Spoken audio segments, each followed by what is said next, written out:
virus Trojan, worm, spyware, dan juga ransomware.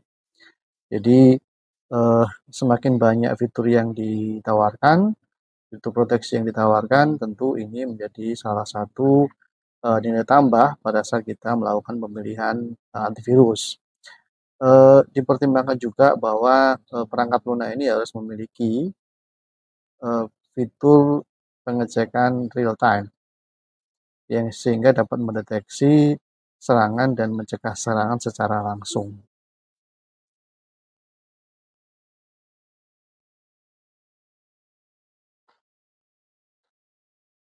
Yang kedua adalah pembaharuan dan pemindahan berkala.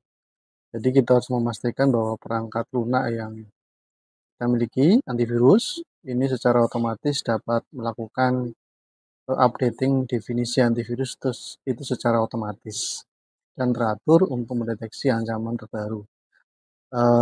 Dari masing-masing vendor biasanya ada kemudian bisa mengirimkan ya, update dari antivirus ini langsung dari pusat dan kemudian agen-agen antivirus yang ada di dalam komputer ini kemudian bisa mendownload secara otomatis untuk mengidentifikasi dan menghapus malware yang mungkin telah masuk. Faktor yang ketiga adalah penggunaan. Jadi pada saat kita memilih antivirus, ini harus memiliki fitur mudah untuk digunakan atau user friendly dan antarmuka yang intuitif. Hal ini memudahkan kita sebagai pengguna untuk memeriksa status perlindungan, kemudian melakukan pengaturan keamanan yang ada di dalam antivirus tersebut tanpa kesulitan.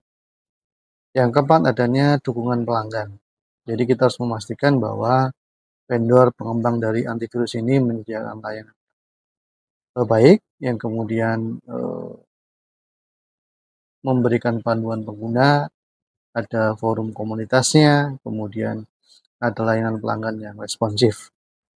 Hal ini penting karena jika suatu saat kita memerlukan bantuan di dalam mengatasi masalah atau ada pertanyaan terkait antivirus tersebut, ini bisa langsung atau bisa dengan mudah terjawab.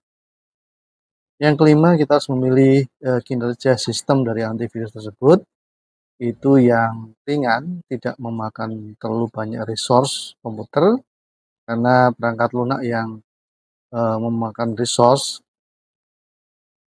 memiliki potensi memperlambat kinerja komputer.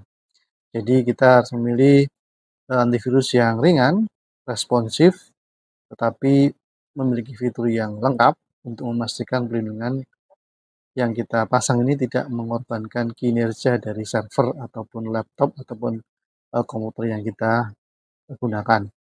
Kemudian kita harus juga mempertimbangkan adanya fitur tambahan di dalam antivirus tersebut, misalnya saja ada tambahan seperti firewall, kemudian proteksi privasi pribadi, parental control, pemblokiran situs web, dan lain-lain. Karena hal ini itu menjadi hal yang perlu kita tambahkan. Jadi kita tidak hanya mencegah adanya virus di dalam komputer, tapi kita juga memperluas perimeter yang kita gunakan agar pada saat kita menggunakan komputer untuk browsing, untuk mengakses file-file yang ada di cloud misalnya, ini cukup aman untuk kita gunakan. Kemudian yang terakhir adalah keandalan dan reputasi.